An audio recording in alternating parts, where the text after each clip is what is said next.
Mecânica quântica!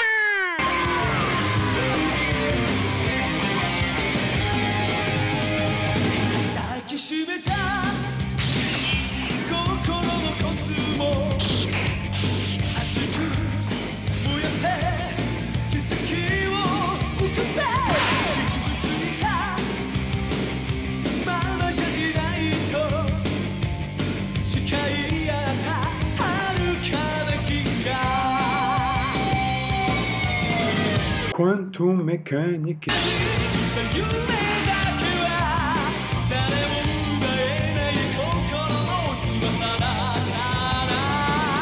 Mecânica quântica. Mecânica quântica. Mecânica quântica. Mecânica quântica.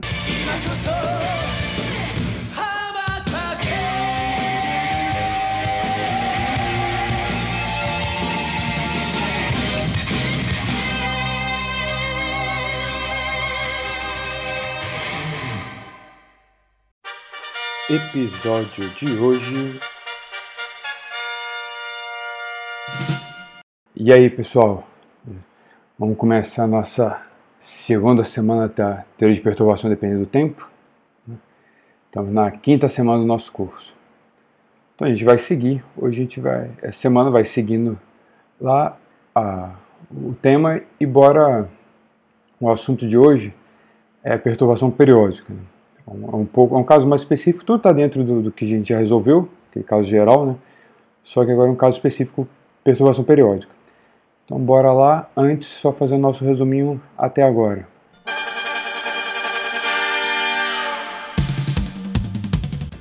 Então o que a gente tem de teoria de perturbação dependendo do tempo até agora, politizei o negócio aqui, ó. O Brizola, ó o Brizolão. Então, digamos, você tem o seu Hamiltoniano, sua perturbação começa a atuar a partir de algum instante, T0, lembra que essa função θ tem é só esse papel formal, né, para dizer que o cara ligou, né? Mas essa ligada pode ser suave, pode ser ao longo do tempo e tal, mas existe um momento onde não tinha perturbação, depois passou a ter perturbação. A gente fez a construção geral da coisa, usando a teoria de perturbação, tá, um resultado exato. Depois a gente começou a fazer ordem a ordem, a gente parou na primeira ordem, né? A gente viu depois, digamos, dois subcasos. Então, a perturbação atuando por um tempo finito, então ela nasce e morre, tem certas particularidades aí, se ela for muito lenta, tá, ou se ela for uma pancada, né? Você tem a parte independente do tempo, né? Digamos, a priori alguém ligou, tá? Mas uma vez ligada, ela não muda no tempo. Então essa função aqui não muda no tempo. Mas sua teoria de perturbação é dependendo do tempo. Acho que tá claro a ideia, né? Então a gente tem nossos resultados aqui em primeira ordem. Aqui para lá, para cá, até aqui. E o caso independente do tempo deu isso, né? Esse aqui é o módulo quadrado, a probabilidade de ir e voltar. O nosso tópico de hoje. Perturbação periódica, né? Então vamos para lá. Então o que seria o caso periódico? Essa semana eu vou tentar vídeos mais curtos, né? Mas acho que são 5 vídeos. Bora. Então a perturbação periódica é basicamente isso, né? Uma função periódica de x, pode ter p aqui, não tem problema. Temos um cosseno, seno, cosseno de ômega-t. Então acho que vai ficar mais simples a gente trabalhar assim, né? Digamos, abrindo o seno e cosseno em exponenciais, né? Então repara que esse cara aqui é um operador genérico, exponencial de menos ômega-t, o hermitiano dele exponencial de mais ômega-t. Por que esse cara está feito assim? Porque o potencial em si, a perturbação é real, né? No caso aqui o operador ele é hermitiano. Então você tira o adaga aqui fica a adaga, aqui fica mais, aqui fica sem adaga, aqui fica menos. Então ele vira ele mesmo. Você pode imaginar sempre que esse A seria um operador e uma fase, né? Então aqui seria um operador hermitiano e uma fase. Você pode tirar esse cara em evidência, vai aparecer um seno e cosseno aqui de ômega-t. Então isso é padrão. Então o problema de hoje é simplesmente pegar esse potencial particular, essa classe aqui, periódica, e jogar no nosso resultado geral, né, em primeira ordem. Então aqui você tem o seu elementozinho de matriz, que é o bracket desse cara com o seu estado inicial e o seu estado final. Então, módulo quadrado disso é a probabilidade de você sair do N e chegar no M. Então, chegou, jogou, aqui só para repetir. Então, você bracketou esse cara com MN, aqui eu botei a MN, e aqui eu botei explícito só para a gente dar uma ajeitada, porque esse cara é o hermitiano do outro. Então, o que significa esse sanduíche MN de um operador aqui hermitiano? Essa aqui é a definição do contrário conjugado, né? Porque aqui, o A ele atua no M. Né? Então, esse aqui é o sanduíche NAM estrela. Né? Então, esse daqui é o elemento de matriz NM, do mesmo cara que você calculou aqui, né? Conjugado. Quer dizer assim, você não precisa fazer duas contas. Né? Você pega e calcula o elemento de matriz aqui do A, para, digamos, MN genéricos. Né? Você tem esse cara. Depois você pega aqui e troca o M por N e tira o complexo conjugado. Esse é o resultado do outro cara. Só pra... Então joga aqui, ficou. A integral é trivial, né? Porque a parte temporal, como ele é periódico, porque a ideia de abrir esse seno e cosseno em exponenciais, né? É porque você agrupa aqui, né? As exponenciais. Então simplesmente a integral de exponencial. Então aqui eu tenho exponencial do I, ômega mn menos ômega, t'. Então você vai integrar esse cara, vai cair o I, vai cair o fator, que multiplica o t, né? Então I, ômega mn menos ômega aqui, e vai dar exponencial no tempo final, menos no t0, né? O t, t0. Mesma coisa para o outro, só que o outro aqui é mais e aqui é mais. Então aqui vai ficar mais e aqui mais. Então o problema acabou o vídeo. Mas vamos continuar, vamos dar uma ajeitada no resultado. Então vamos fazer esse truque maroto a gente já fez semana passada. Então, toda vez que você tem exponencial do cara, exponencial de dois caras aqui, deixa eu escrever certo, escrevi. Né? Então exponencial de um θ, um outro θ, digamos θ0, sempre pode dar uma ajeitada, escreve isso como um seno, porque aqui tem menos, né? Tirando em evidência a metade dos dois. Então tira metade de um em evidência, metade do outro. Então repara que aqui dentro ficou assim, o θ aqui sobre 2, menos θ0, quando você joga para dentro, olha, o θ0 cancela e ficou θ. Menos é aqui o mesmo cara com sinal de menos. Né? Porque quando você joga esse cara para dentro, o θ cancela e o θ0 soma. Né? Vai ficar o cara original. Então é simplesmente só um ajeitamento aqui. Então você tem esse cara, exponencial, menos o outro. O mesmo argumento, né? Uma vez ele e depois o conjugado dele. Então você multiplica e divide por 2i, isso dividido por 2i é o seno. Então ficou assim. O mesmo truque que a gente fez no caso independente do tempo. Né? Então aqui aparece, dá para montar um seno e essas fasezinhas. Né? Então o módulo quadrado disso é a probabilidade de você, com lambda, né, com parâmetro, a probabilidade de você sair se você em T0 estava no estado N, é a probabilidade de você medir o seu sistema agora no estado M no tempo T. Né? Esses estados aqui são estados de energia. Né? Então sair da energia N e pular para a energia M. O módulo quadrado disso dá a probabilidade disso acontecer. Então, o principal vídeo, agora sim, né? O vídeo acabou.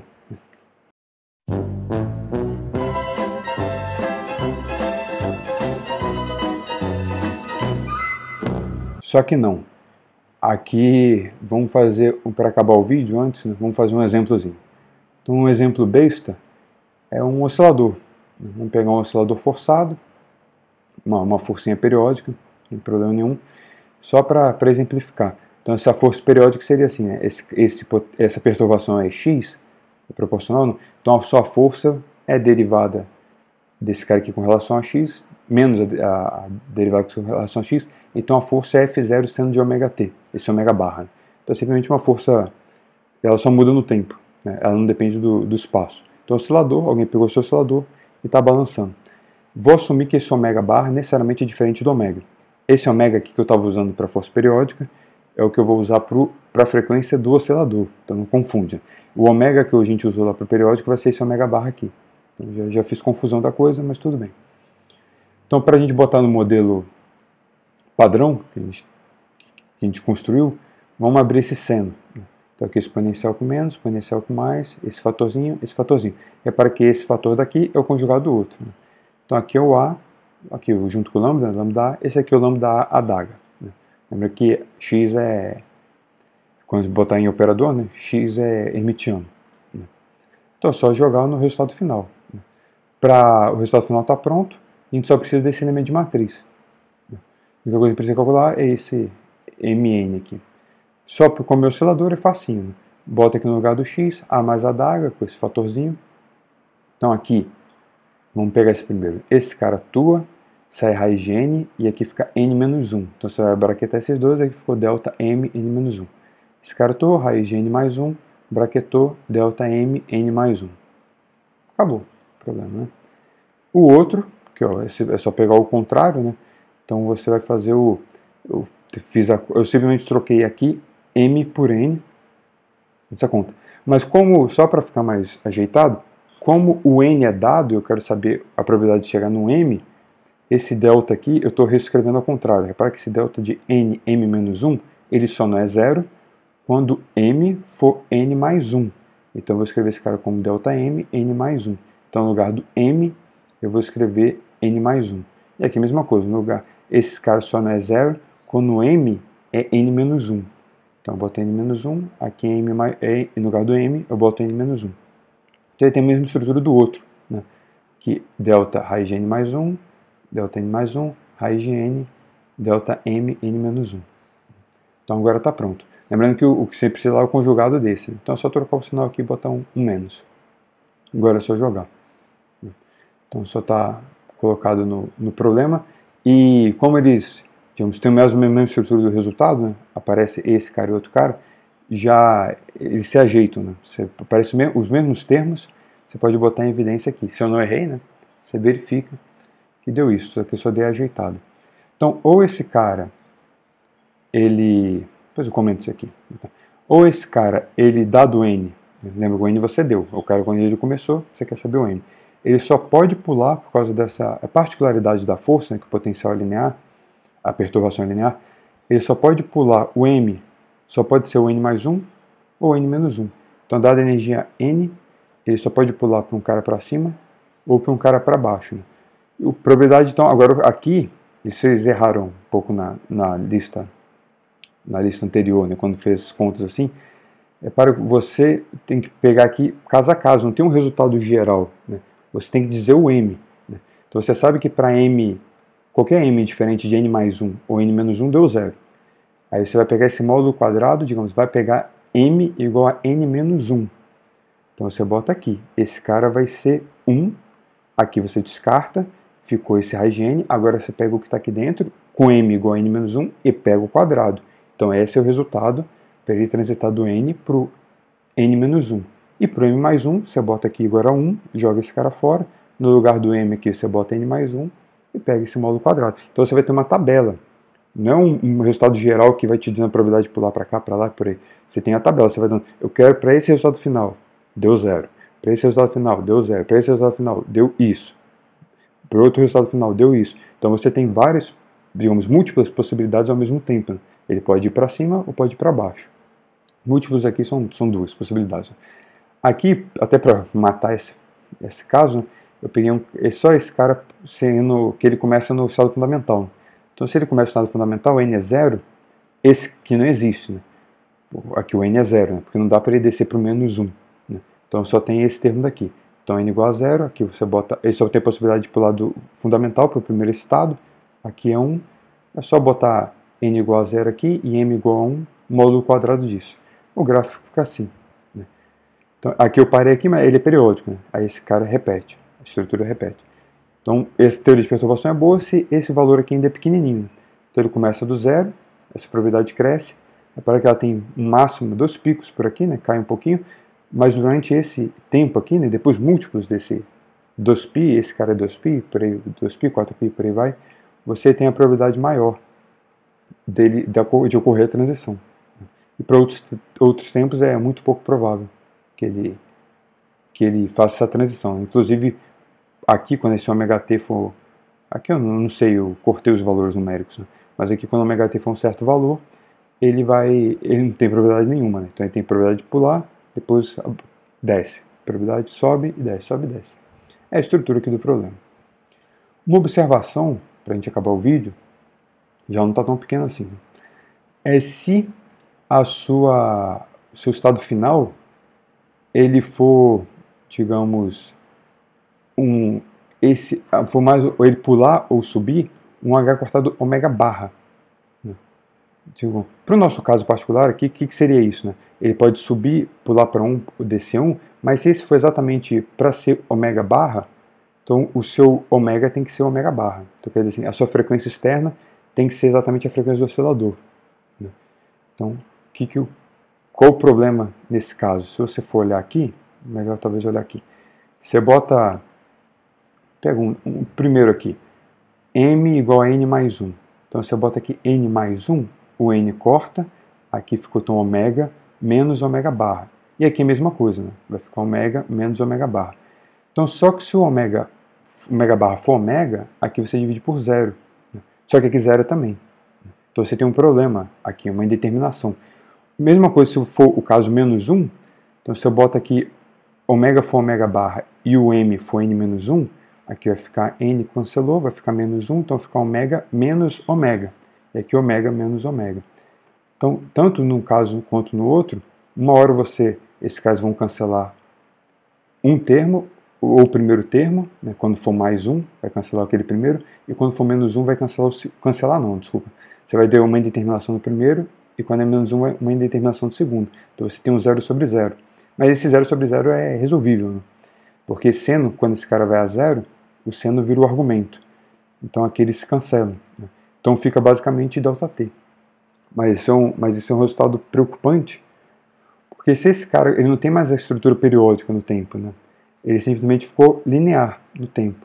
Então você começou em T0, esse ΔT... Eita.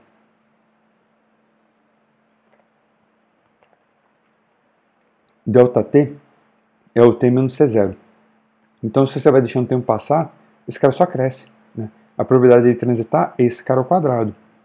Né? Mas você lembra que isso aqui é teoria de perturbação. Então isso não faz sentido se esse cara for grande. Né? Então também não faz sentido essa probabilidade ser 10. Né? Essa probabilidade tem que ser uma coisa menor que 1. Mas isso te dá a ideia que o sistema, eventualmente, ele vai para esse estado. Né? Ele necessariamente vai fazer essa transição. Então isso que você chama de uma ressonância. Então esse caso de ressonância, ele não é uma particularidade do nosso problema ali do oscilador. Né? Ele acontece sempre quando agora eu voltei para esse ômega, esquece o problema. Esse ômega é a frequência externa da sua perturbação. Né? Vamos voltar para o caso geral. Essa ressonância sempre acontece quando você tem um estado inicial e existe um estado final, um m, onde esse m ou ele é seu cara inicial mais h cortado ômega ou menos h cortado ômega. Se no caso é assim, né? Você tem uma energia inicial, então você dá uma frequência, uma fonte externa, essa fonte externa tem a frequência ômega. Se você multiplica esse cara por h cortado, então você vai ter uma dimensão de energia, você vai te dar uma escala de energia. Se essa energia for exatamente um estado ligado aqui para cima ou um estado ligado para baixo, você vai ter uma questão de ressonância. É só voltar lá para o seu caso geral e ver que o mesmo problema que apareceu no oscilador aparece aqui. Né? Então, se você tiver um estado final acima, com essa energia inicial mais h cortado ômega, olha que o primeiro termo daqui, que eu botei meio rosa aqui, esse cara vai dar 0 sobre 0. E se tiver uma energia, um estado ligado, que é energia inicial menos h cortado ômega, você vai ter esse caso aqui, esse segundo aqui vai dar 0 sobre 0. E tanto num caso quanto no outro, você vai ter essa questão dele ser proporcional a t. Né? Então a transição fica inevitável. Isso só não vai acontecer se esse elemento de matriz for 0, né? Mas aí não vamos considerar que isso aqui não é 0. Então você vai ter ressonância. Né? Esse problema, esse coeficiente vai crescer e esse sistema, a teoria de perturbação não vale mais. Né? Mas aqui dá a ideia. Né, do que está acontecendo. O que está acontecendo é que necessariamente o seu sistema vai transitar para aquele cara. Né? Então você tem que usar meio que o resultado exato. Voltar lá, isso é um exercício no Landau. Se eu conseguir, eu vou botar ele num complemento, num textozinho, anexo, junto com esse vídeo. Não sei que ainda não fiz, vou ver se se consigo tempo para fazer. Mas a ideia, em termos simples, vamos dizer assim, você botou a perturbação, você tem a ideia de uma ressonância, a energia é exatamente essa, então ele vai pegar e vai jogar o seu sistema para essa energia de cima. Né? Mas repara que uma vez que sua energia está aqui em cima, você tem o mesmo problema de novo, só que vamos supor que ele transitou para cima. Só que agora você pode ter uma ressonância para baixo. Né? Então, digamos assim, uma vez que ele pulou, o seu estado inicial agora está, vamos supor, ele pulou daqui para cá, H cortado ômega. Mas uma vez que ele pulou, o seu estado, digamos, inicial agora, nesse tanto tempo, é esse. Então ele pode pular daqui para cá, porque ele pode fazer essa transição. Então a primeira vez você usou a equação de cima, pula para cima. Só que agora você vai usar a equação de baixo, então ele vai pular para baixo. Então aqui ele vai ter, necessariamente, em um momento ele vai pular para o cara de cima, uma vez em cima, necessariamente em algum momento ele vai pular para o cara de baixo. Então ele vai ficar flipando. Aí você vai chegar num sistema de 2 níveis, de novo, o videozinho lá da semana passada. Isso é bem explicadinho aqui no Vandal, vou ver se consigo fazer o complementozinho. E aqui abre uma questão relacionada a não estados ligados. Vamos supor a situação assim, que você tem um potencial, não seria um oscilador, né? Que você tem um estado ligado, tá, o seu problema está no estado ligado, está atuando a perturbação. Mas esse potencial, ele permite um espectro contínuo. Né? Então, vamos supor que essa frequência externa, esse H cortado menos a sua energia inicial, ela é maior. O que eu digo que é maior que zero é que esse resultado te dá um valor maior que a menor energia para o contínuo. Né? Aqui o contínuo começa em zero, por isso que eu botei zero. Então eu quero dizer isso daqui. Essa seria a questão. Então esse H cortado ômega menos esse cara te deu alguma coisa aqui positiva. Mas a gente viu que então esse daqui é um estado acessível para o sistema. Não é um estado ligado, mas é um estado acessível. Então, tanto que eu estou chamando esse cara aqui de final. Né? Mas a lição que a gente tem ali mais ou menos, mesmo que a gente está tratando de estados discretos ali, é que quando esse H cortado ômega com essa energia, ele te dá exatamente esse pulo aqui, ele te dá exatamente uma energia que é acessível ao seu sistema, eventualmente o sistema vai pular para aquela energia. Né? Então, mas isso acontece aqui, na verdade você está tirando o cara do discreto, jogando para o cara contínuo. Né? Então o que você fez? Você ionizou o seu sistema. Né? Você está dando uma fonte externa, esse cara está balançando o sistema e ele está arrancando o cara de lá, o cara está indo embora. Né? Isso daqui, então vai ficar o nosso gancho, né, para o nosso próximo vídeo, né, que a gente vai tratar exatamente isso. Né? Como ionizar um sistema, e isso está dentro do que a gente chama de regra de ouro de Fermi, que é uma construçãozinha bonita. Falou, galera, até o próximo aí e fui! O próximo episódio será